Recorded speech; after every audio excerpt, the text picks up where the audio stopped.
Miguel Acevedo and Mr. Bowman, if you'd like to come up next to ask any questions, and we can take it from there.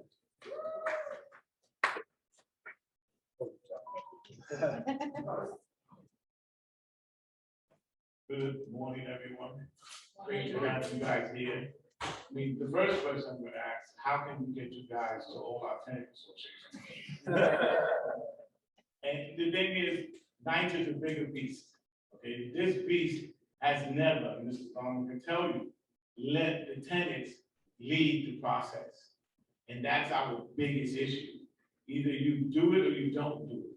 I was part of a working group that for the first time, NYCHA let us lead the process on picking the developer, doing what needed to be done by residents, and they listened to us. Hopefully, NYCHA does that from now on. But we're skeptical. Reginald can tell you the same thing as a leader. Alicia can tell you the same thing. We've been doing this for decades. And every time we come up with this idea that you're talking about, NYCHA and I sit down. So that's our biggest issue, is NYCHA has to let it go, let the residents lead the process, like you're all saying. We know what we need. We know what's needed, whether it's from the young to the seniors to myself. And it's gotta happen sooner than later before NYCHA is not NYCHA no longer. Thank you.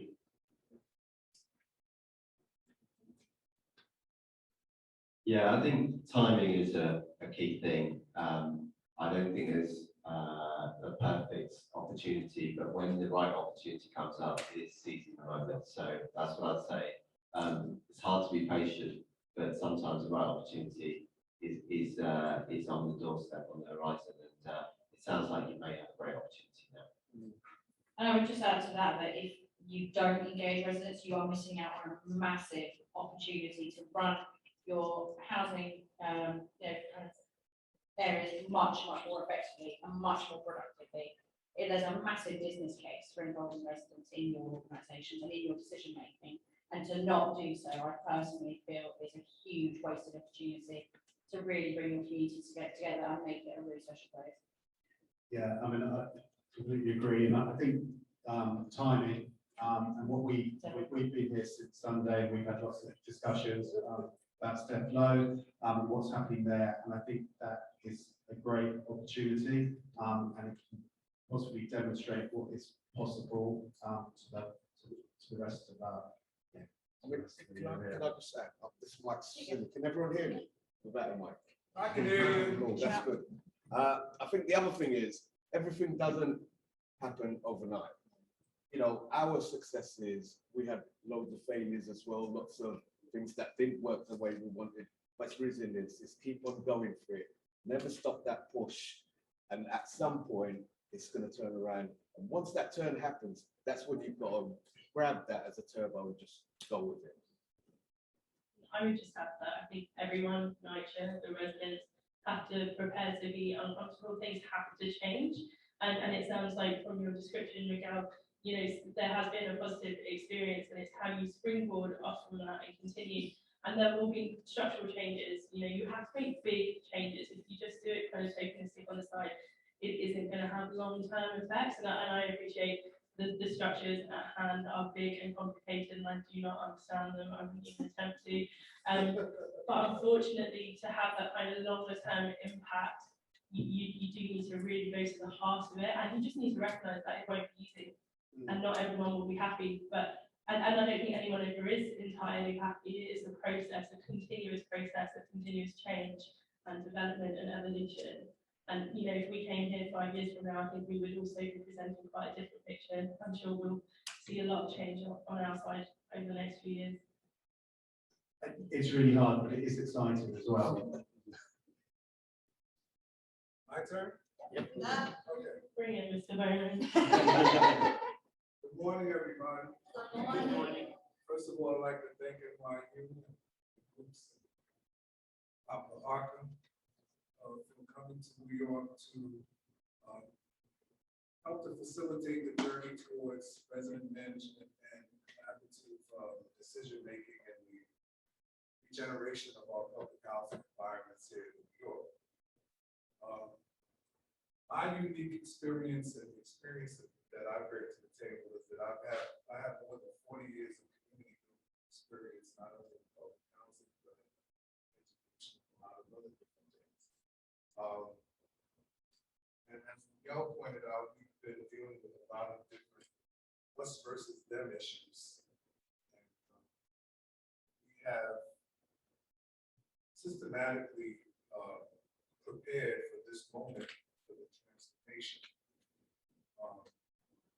My question is, because I didn't want to stand up here and make a statement. My question is, now that we have laid the foundation for there to be a model, because the biggest problem we had with NYCHA was NYCHA has something called 24 CFR that talked about resident management for 20 years. Just like you guys had that regulatory structure in London.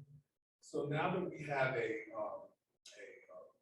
platform for showing NYCHA that resident management actually does work, because they would tell me even in a meeting with Greg Russ that we had, he said, "Oh, resident management doesn't work." I said, "Okay, Papa Arcus."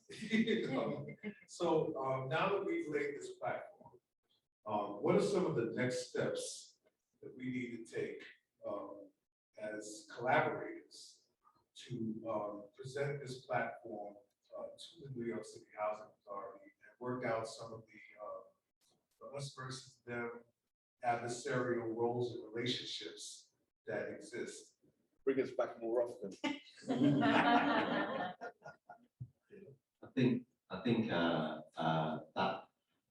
think antagonism is all right up to a point. It gets you to the table, but then I think, as every good negotiator would say, there's an opportunity then to kind of push in the same direction. And I think it is that finding individuals across organisations that you can work with, but that can also pull their organisations with them. So I think it's great having individuals who care, but I think they've got to have the clout within their organisation to bring their organisations with them. And it's finding those ingredients that I think is really key to pushing forward on the plans that you set out.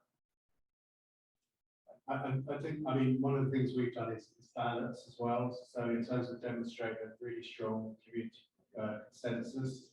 So when we've done a regen scheme, we've developed the scheme with the steering group, and then it goes out to the whole community as a landlord's offer to ballot. So recently we had a ballot, we had a 90% turnout of the community, with 96 residents endorsing the offer, the landlord's offer. And so when you take that then to the local authority, it's very hard for them to ignore that, because a lot of those individual residents will also have a vote. One statement I'd like to make before I sit down. It's very important for the academic community, the political community, and the resident community to understand that we are at a stage now, we're 22 years into the 21st century. And hopefully when you guys come back to Central, we go up on the roofs and we look at Manhattan, there's been extraordinary private development in the city, and housing happened while we've been having this debate on how to do it for the poor people. Hopefully, as we go through this exercise, we will accelerate this process, because there is an extreme abandonment of the people who are poor in this city, similar to what you guys explained at your opening.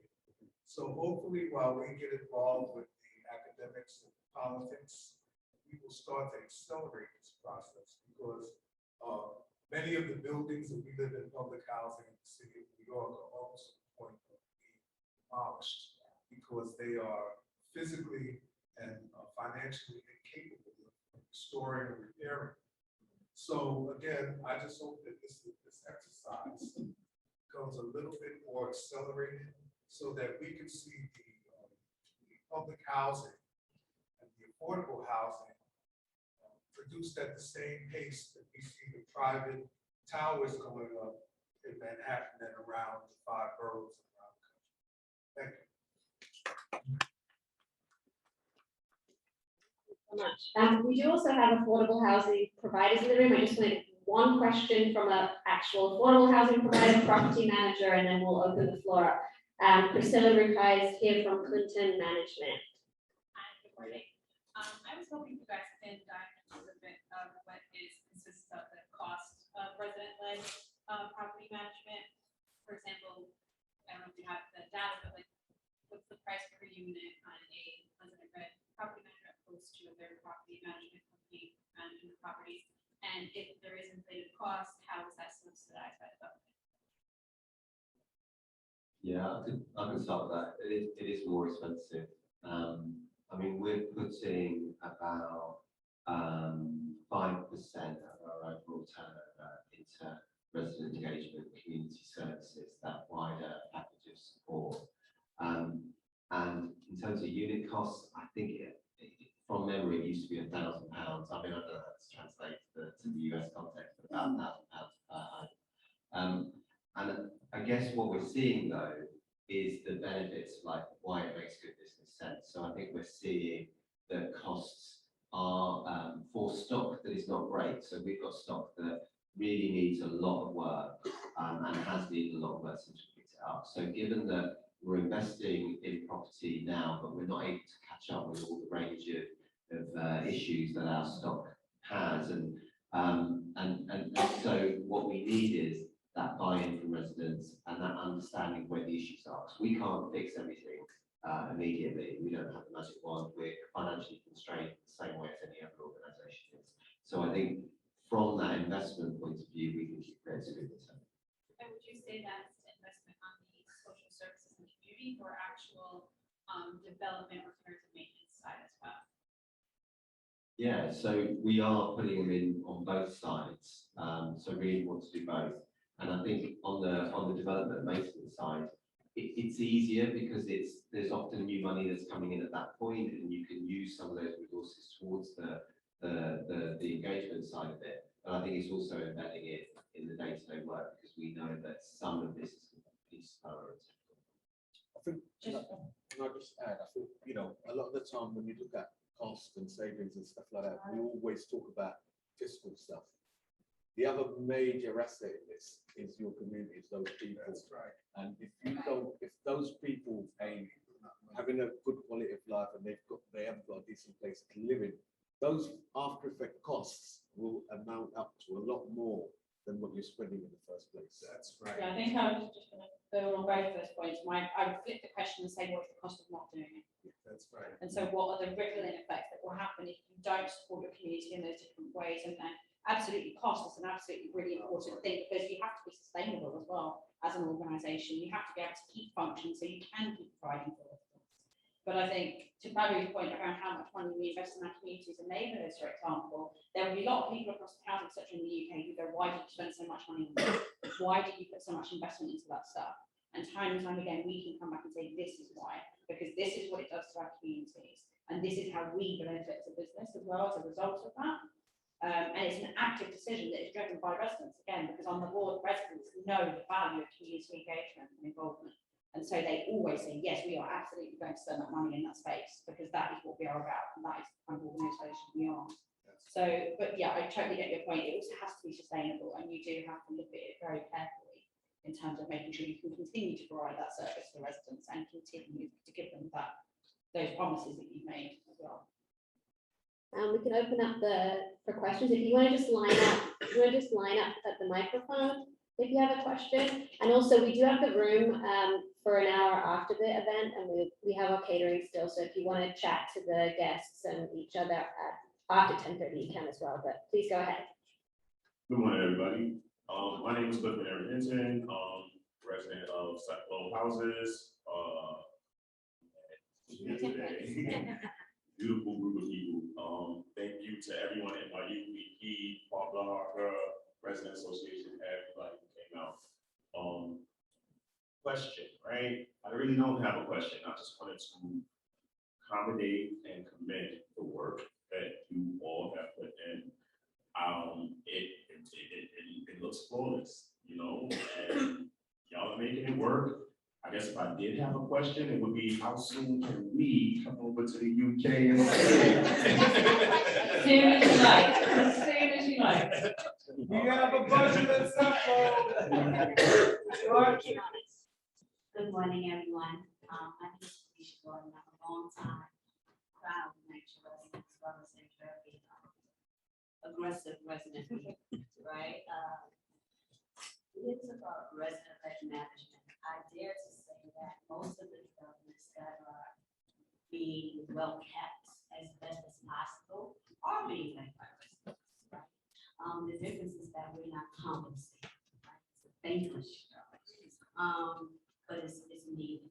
I'm in fear for my nation, right?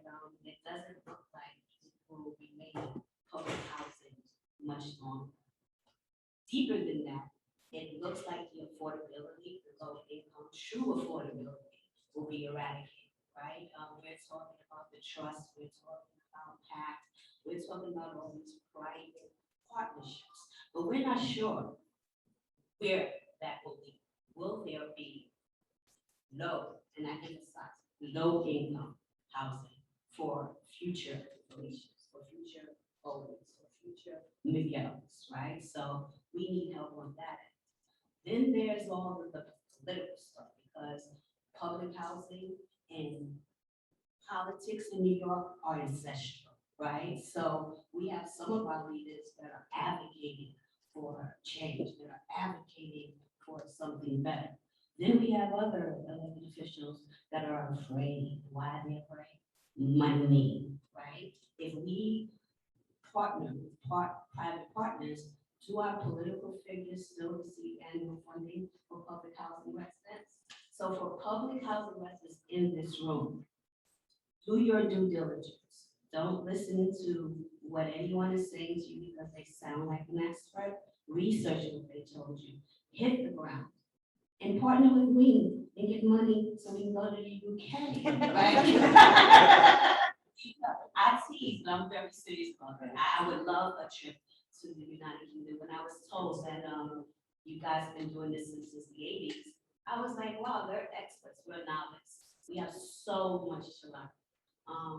It's a two-way road. I was just about to say, actually, we've only been here a couple of days and I've learned a huge amount from you guys already. It's not to say that we're perfect. Nobody is perfect. There will always be some issues that don't go as well as you think, or, you know, things have not always gone to plan, as the guys said earlier. But I think, but we don't give up and the residents drive it. That's the important thing. So residents are part of that failure as well. And so for decades, right? well, exactly. We are part and parcel of that whole process, and that's what minimizes the risk of failure, I think, actually, by having us involved in that process. But we're not perfect by any stretch, and yes, of course, we get things wrong, and when we do, we hold part to account, because that's what the residents are there for. But we grow together, and we learn together, and we get stronger together. Yeah, but I think that's something that we need to see. We need to actually physically see models, right? The models that work and the models that haven't. Like if you, again, we're infants in this, and you've been doing it since the 80s, right? So it stands to reason that there's something to learn. Just drop me off in the hood with some elder person that's still, you know, capable, and I'm sure I'll come back with a whole lot of great information for my New Yorkers. Thank you so much. Have a good day. Good morning. My name is Luis Rodriguez. I'm the co-executive director of Step Up for Better Living. We're a pre-qualified social services provider, and we have 17 years of working with families to keep them stabilized in permanent housing. Let me first say that it's commendable that not only do you focus on resident participation, but also investing in communities. That was really refreshing to hear, because in our approach at Step Up for Better Living, we believe that the community always has the answer. And so we get them involved and we work to make sure that their services are met. My question has to do with the participation that residents have in overseeing the work order system when they file resident complaints. And I read the Green Social Housing Green Paper, and it described the process as you report complaints, you track progress, and then you give feedback. And in my experience, the problems break down after you report the problem. And so my question is, how do you actually track the progress, and how do you track feedback? Are there evaluative reports? Are residents happy? with the way repairs are done. And I say that because there's nothing more frustrating to the quality of life when there's a sense of hopelessness that repairs aren't getting done. Well, it's a good question for Tanya, because Tanya is on the receiving end often of that poor service. But we survey residents after all of our larger repairs, and we will take samples of all our smaller repairs as well. So we're constantly reviewing that. We have targets around it. Satisfaction levels are really high with our repair services. We're doing the contractor monitoring, so residents are helping us with the contractor monitoring. So we've got a list of providers who are regularly showing us their stats in terms of how quickly they respond, what satisfaction is with the repair, how many repairs complete first time. So we're really kind of building a statistical framework that is key to that satisfaction. We're measuring satisfaction separately for our organisation as a whole and specifically in terms of repair. So it really is creating a strong framework that makes everyone clear on where we're succeeding and where we're getting it wrong. Thank you. And one more question. At Step Up for Better Living, we actually advocate for tenants when repairs aren't getting done. But another area of advocacy that we notice is that families' needs change. And from time to time, they need a bigger apartment, so we'll advocate for that. Does your system allow for that kind of advocacy? Yeah, it does. We tend to support some of those organisations to do their work, but also we work closely with them to understand where we're getting it wrong. And I think it's that two-way process. Thank you very much. I was just going to say in relation to complaints, we've really simplified our complaints process, because actually you can have so much red tape within the complaints process that it actually does a disservice to the residents, I think. So we really simplified it into a kind of a two-stage process. Once that complaint's been logged, we have to respond within a certain amount of days. We have to really understand what that issue is and what's led to that complaint. And as I said, residents are involved in that right the way through the process. And they also sit on the review panel so that when tenants come in to have their complaints reviewed and discussed, there is an objective resident there as well as different staff members to come to a kind of a resolution of such. Very, very few of our complaints ever get escalated above the next level, because we want to nip it in the bud. We want to make sure we resolve that for the residents as quickly as possible. But my stance on all of these things is prevention is better than cure. What is leading to that complaint in the first place? And so what we do is evaluate the complaints that have come in across our different areas, particularly repairs, because that's where most of the complaints will naturally sit. And we try to evaluate what's worked, what hasn't, and then put in better processes to stop that happening in the future. So it's a continual system of learning, I would say, that the residents are heavily involved in, and something that the residents heavily scrutinise through the services committee. And I think the key to that, like Tony said, it's got to be clear, simple. A lot of the time, your complaint systems and where you're going to make the criticism become such long processes, words that you don't understand, legal language, just simple, straightforward. You get the answer simply, and you try to work out those solutions. Also, just to add on what Tanya said and Mo said, and also Hannah said,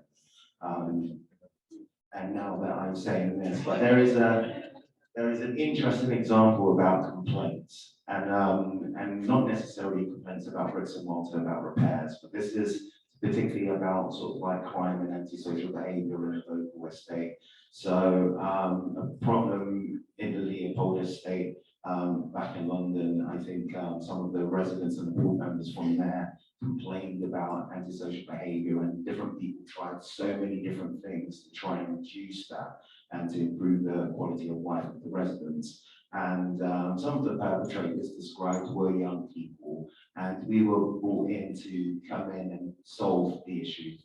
We didn't have an answer of what to do. It's not like some of the solutions are straightforward. You can look into a manual and just read and say, okay, that's the problem. This is how we're dealing with it.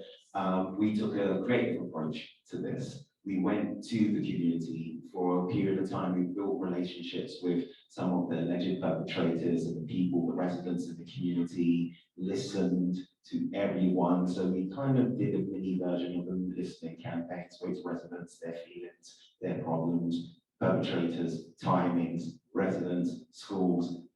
Then we came back and we just realized that the solution was something different altogether, something unheard of, which was providing a kind of a youth service for older young people. And we used our local community center in the area, and we provided some of those key things that met some of those alleged perpetrators' needs, like the support for getting employment, some of their entertainment, like, you know, they wanted a place where they can hang around with friends because there wasn't really appropriate places in the community for large groups of 19-year-olds to hang around without looking intimidating as well. So that solution is a solution that is still happening now, and it's continuously going, and that has, I guess you can probably say that it has significantly reduced the antisocial behavior in that particular estate, and also improved the quality of life of those people in that local area as well. So as far as complaints are concerned, sometimes it, I guess if it's not a brick and mortar issue, sometimes approaching those problems creatively and being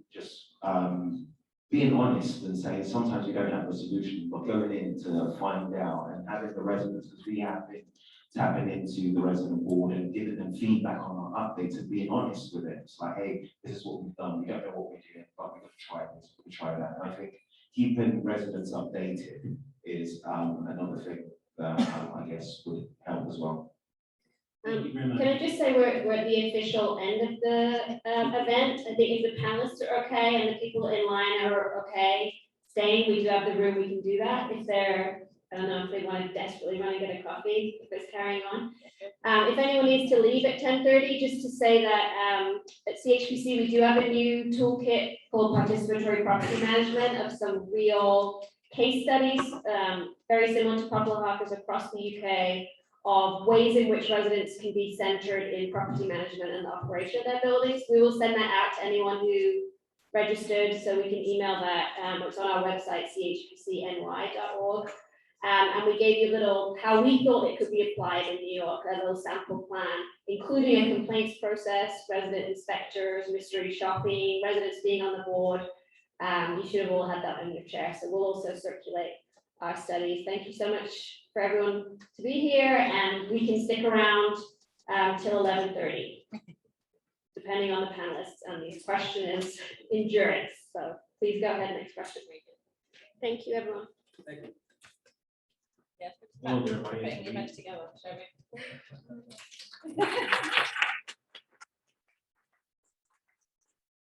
My name is Malik Lindbergh. I'm an assistant project manager here at Partners. So we do preservation and new development throughout the state. I had 3 questions. Well, yeah, I'm gonna ask 2 though.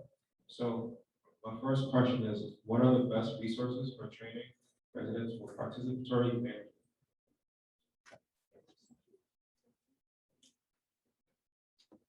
Does the training you provide in terms of governance, introduction, and Yeah, I can jump in if you want. I don't mind doing so, sorry, apologies.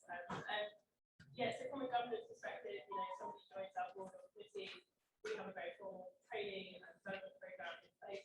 I think it's a combination of formal and informal mentoring for both external companies and housing diversity network. I would suggest you at the moment, we've probably got some really good tools there, and Tanya has been a beneficiary of that, so they get linked up with a really senior person in housing that's going to help them. But then I also think that you need to think about how people get involved and understand your organisation. So if it's sessions or one-to-one meetings with your senior staff who are responsible for different functions within the organisation, can be really beneficial. Because, you know, like we acknowledge that when people come onto our boards for residents, they might not have every single skill when we train them up. You know, I don't think anyone, unless you're working in this industry, really understands anything with it. And so they understand every element there. And it's that continuous development and training as well. Thank you. And my second question is, how do you like garner residents' interest? Because I'm currently trying to build like a resident association at a preservation project that we're going to Buffalo, New York. And I've been trying to get residents to join the resident association, but it's so hard. You know, I found a big age difference. Like the seniors are for it, but like the young adults are not for it.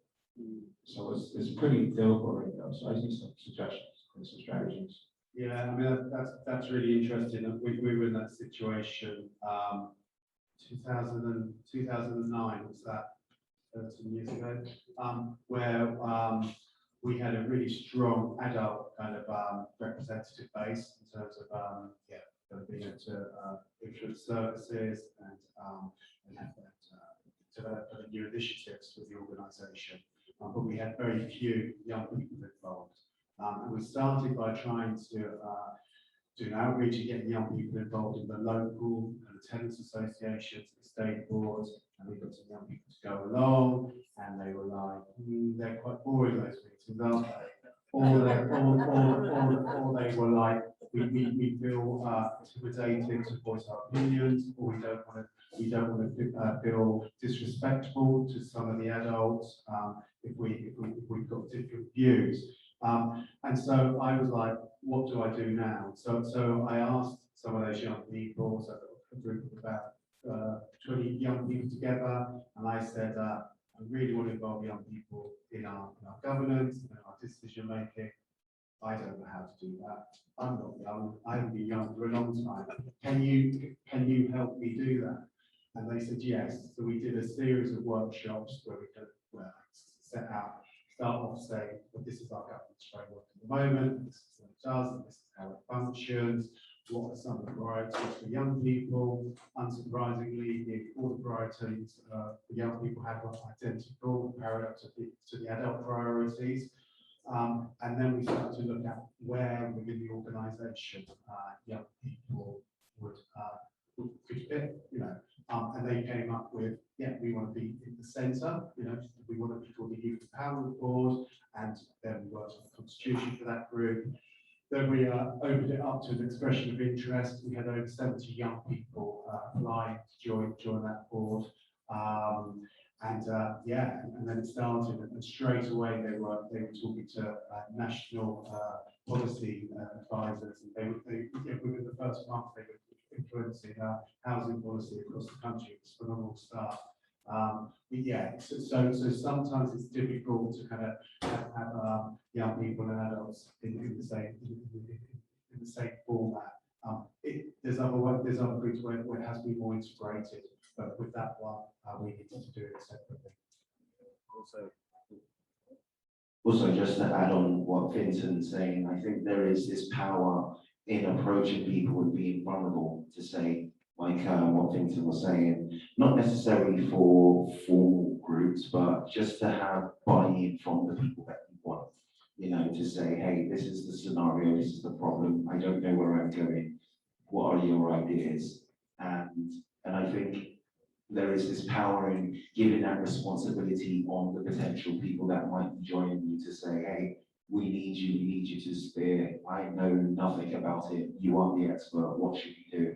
And I guess the more you're giving that power to other people to also make decisions and to bring in their recommendations and thoughts, the more engagement you get from them. But it's very important for you to be sort of flexible as well, and always checking in to say, hey, have you thought about this? Hey, what do you think about this? And bouncing.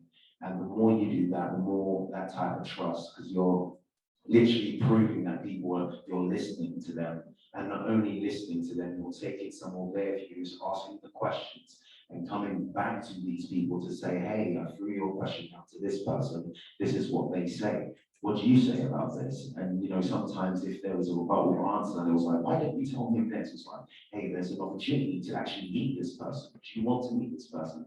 And this is how, I guess, for me, being flexible in facilitating things like that ends up in big groups where experts, decision makers, young people, residents tend to meet informally. The power is shared in that way, especially when the discussions are informal too.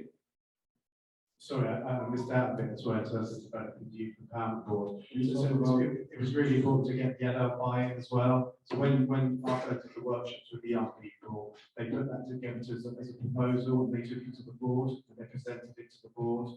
And they did a great exercise where they kind of got the board to remember how it felt to be 16 and 17 and 18? And did they feel like they were able to influence decisions when they were that age? And a lot of them said, actually, no, we couldn't. And so they presented to the board, and the board approved to kind of take that structure forward. So it's really important to get So you're saying like create a focus group with individuals from all different age backgrounds and make them at least have a conversation about their upbringing. I think if you come from the start point that one of the main reasons a lot of residents don't get involved is because they don't get listened to. So they think, oh, it's just a tick box exercise. They have to ask me because I live here or I do this. So I think showing real meaningful consultation engagement and showing that you're really there to listen, as Emmanuel said, I think is really key. But I think it's about hooking them in. It's about going where they are. So if you want to reach some elders, where do they commute? Where do they go and socialise? Go and reach them in their space where they feel safe and where they feel kind of comfortable. And similarly for young people, whatever the demographic may be, try and find the hook. Try and look at where those communities are, where they're communing, and where you can kind of. Don't look at it too engage them. complicatedly. Look at it with simple eyes, because most of your answers are there right in front of you. We just overcomplicate things by asking too many other questions. But I think you're right. I think it can be a focus group, bringing together those different stakeholders. If it's a situation like Emmanuel was explaining with Leopold, where there was conflict between the two communities, you might need to work with the young people and the adults separately for a while, and then get them to understand each other, where each other's positions before you kind of bring them together. But yeah, I think focus groups are a great idea. Yeah, just I would say see where it takes you initially. You know, whether it's, you don't have to have a group of residents, adults and structured and young people straight away. If you can get people in the building, start with that. Once that develops, they will tell you what needs to happen next, whether the groups need to be divided into two, whether there needs to, I think they will form their own structures from there. But I guess what's important is for you to be flexible enough to make sure that their views, their thoughts and their opinions are going towards where they're supposed to go, and you constantly feeding back to them so that, they actually know there's a channel of my views getting to where they need to get to, and not only that, hearing the answers back. You might have to be that flexible, and it's very exhausting being flexible. I can tell you that it's very, but you might have to do a lot of work initially, then afterwards it will take over itself. I think that's, it's not science, this stuff. It's not like, it's about working with humans, and we're complicated, aren't we? And some things work with one group, they don't work with other groups. So it's about being curious, it's about asking the right questions, it's about, being led by the community. And I think exactly to that point, we're going to take a few more questions from other folks to make sure everybody gets their question in. Thank you. No, I really appreciate it. Thank you. No, thanks very much. They're great questions. Thank you. My name is Emily Curse. I'm the Vice President of Housing at Riseborough Community Partnership. One of the things that happens in our office is property management. We have a large property management staff. So I was wondering, what I haven't heard yet in the explanation of this amazing work that you're doing is how the communication went with the staff that are performing the works in the buildings, the property managers, the maintenance staff, the porters, probably different names for all of those. And how did you get buy-in from them to participate meaningfully and in a way that made them really proud as well? Thank you. Yeah, thanks. That's a really good question. So there are different levels to this. So some of those services were managed directly by us, so they were our employees. And particularly in terms of caretaking and that kind of on the ground kind of management of properties and spaces, those staff were already very well connected to their local residents. They saw them every day, they were talking to them all the time. So that was something that they were very keen to do. I think they enjoyed the flexibility that we were starting to give, not in terms of the levels of work that had to be completed, but more in terms of the approach and the engagement of residents and the ability to start to expand roles. So that was in terms of our own staff. In terms of the companies that we're working with, where we were bringing them in, I think it was really choosing companies that were locally based and relatively small in size. So they weren't companies that were working across London and working with lots of different housing associations. We tend to focus on locally driven kind of organisations, and that seems to work really well in terms of the change. I think the other bit to add to that is a lot of those staff in the organisation are also local people. So it builds up that local economy of professionals who are from those communities as well.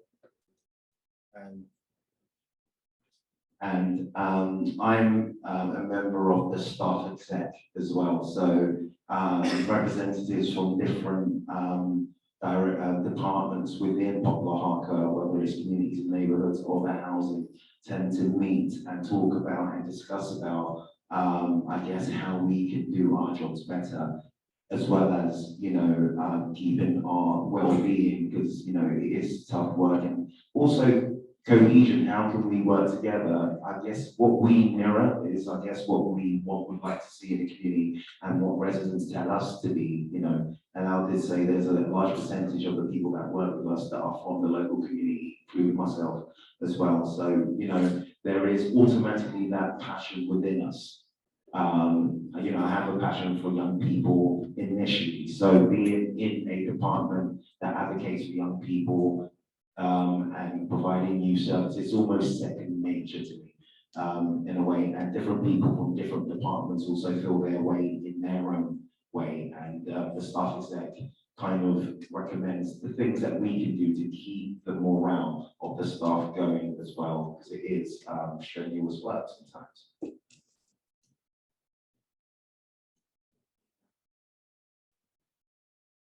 Good morning, Dennis Omaye.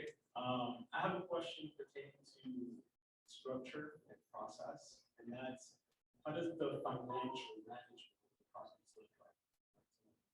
How is the budget developed? Who develops it? How is it managed? And ultimately, who's accountable?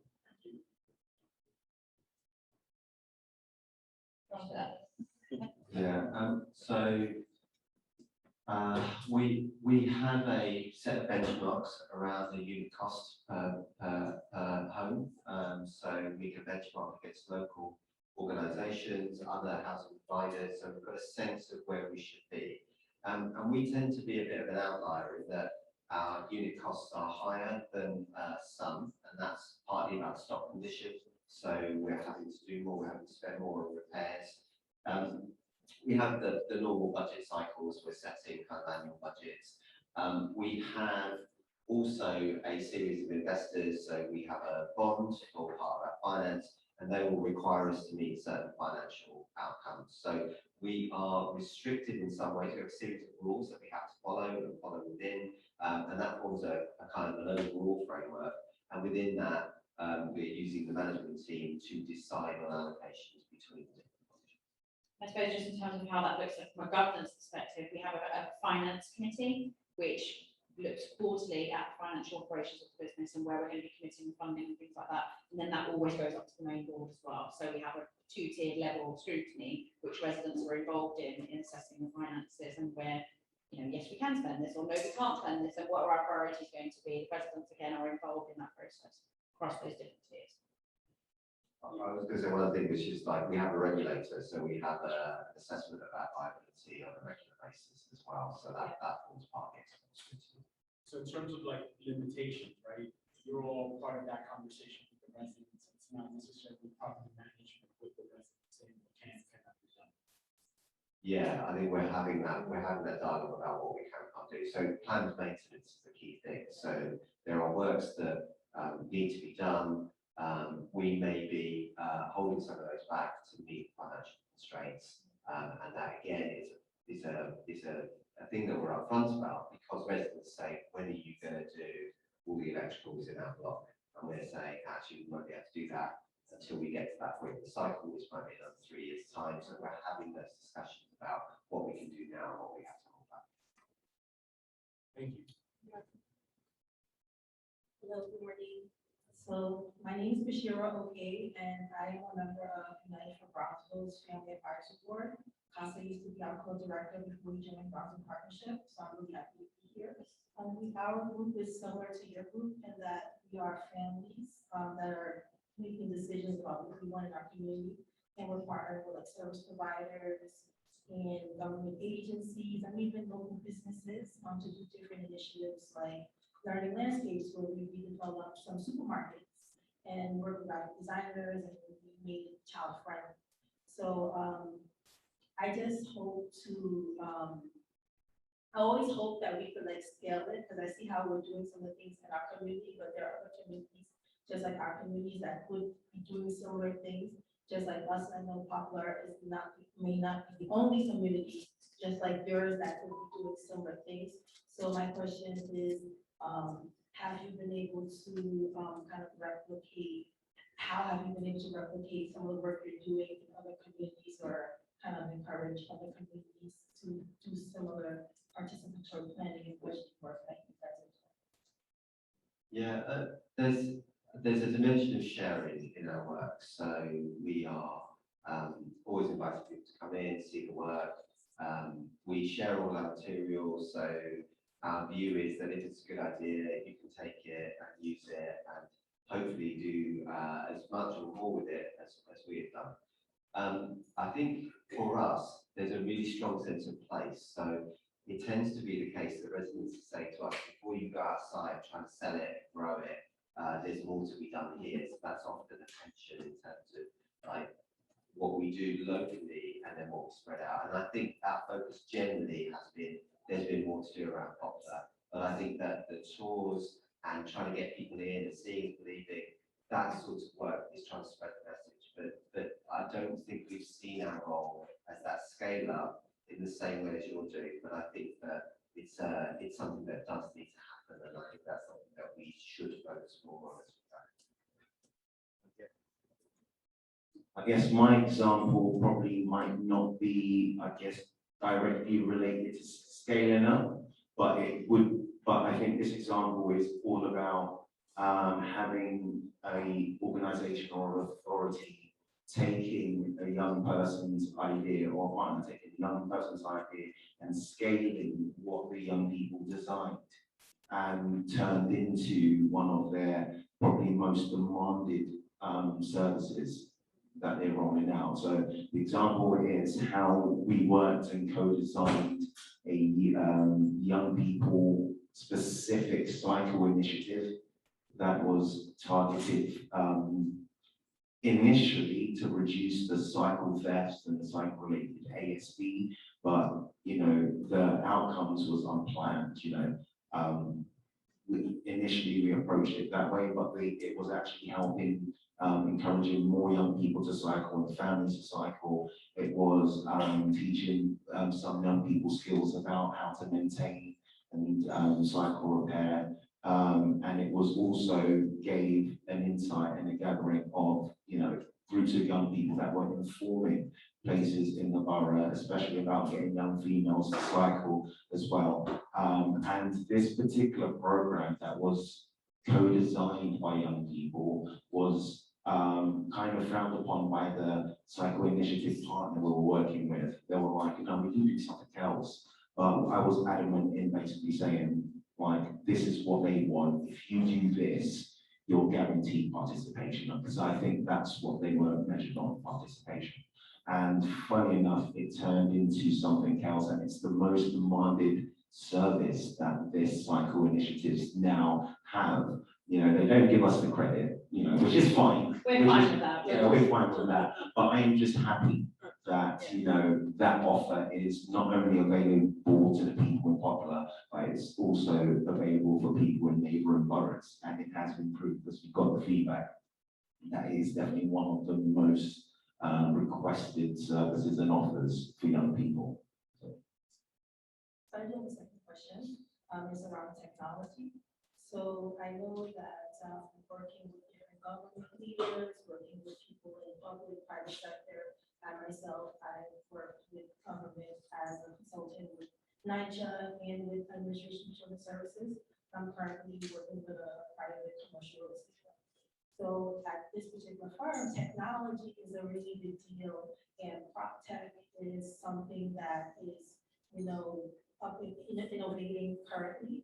So I'm just wondering, like, a lot of times we look to like outsiders to see what they're innovating, but a lot of times we have things that are working in our community.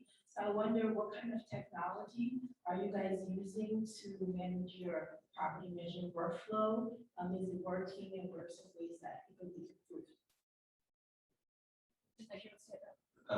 Yeah, I mean, we're using a lot of smart technology in homes in a way that we weren't before around heating and also understanding our residents' use of those facilities and what that might be telling us. So we're getting smarter in some of the things we're doing. In workflow terms, we are using mechanisms to kind of review workflows and kind of make them more efficient. And look at where the bottlenecks are. So those sorts of things are happening. I would say we've probably got more to learn from you. And I kind of feel that in technology terms, we're behind. We tend to be the people who come in after it's been tried, tested, somebody's done it for 3 years, and then we'll kind of come in. But I wonder as time goes on whether we need to be a bit more cutting edge and kind of going into it and using it much more. But at the moment, we're at the safe end. Partly because I think we're worried about if it goes wrong, what are the implications for us? And because we rely on that trust, it makes taking risks in that sort of way slightly more dangerous for us than perhaps other industries. I was just going to go on that to say that kind of two of our corporate objectives over the next few years is to kind of build a proficient IT system in-house that actually serves our needs. It's not just a package that we take off the shelf that kind of fits around, but actually we're building a bespoke kind of package, I suppose, to really make sure that our systems are flowing really well internally.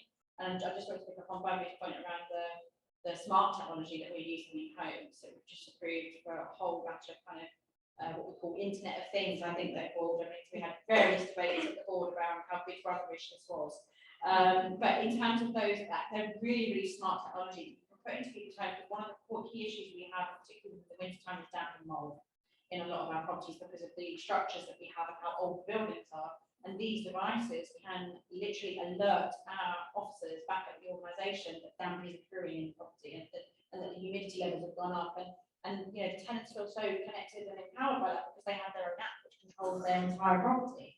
And it tells them everything about the efficiency of their property and what they can do. So, you know, we are taking strides to kind of step into that space and see where we can be a bit more innovative. And the resident feedback we've had so far has been fantastic on that. It's really helping to manage their homes better and kind of, you know, look after them better in a way that's working. So yeah, just wanted to add that in. I think gadgets look amazing. Gadgets look amazing, yeah, but no, it's giving tenants control over their homes that they've not had before, I think, and that's really good on a number of levels. In their home. How about as well as managing like the work orders and communications with the vendors and also the residents? Like is, you know, like I just want to hear a little bit more about that. Yeah, so we're using those systems. We're automating a lot of our reporting processes and allowing our contractors to access data. Obviously, kind of we've got data protocols that we need to use so that that flow can be really efficient between reporting a repair and that person having a job and being able to come in and do it, and then obviously monitoring the outcomes. So we are kind of making that faster. We are working with contractors to do that. There are some technical data issues which mean it's still not as efficient as we'd like it to be. But yes, certainly that's speeding up the process from talking to the right person who can understand your problem, send the right person to you and complete that repair first time wherever possible. That's the incentive to kind of keep streamlining that process. So thank you very much for your contribution. Thank you.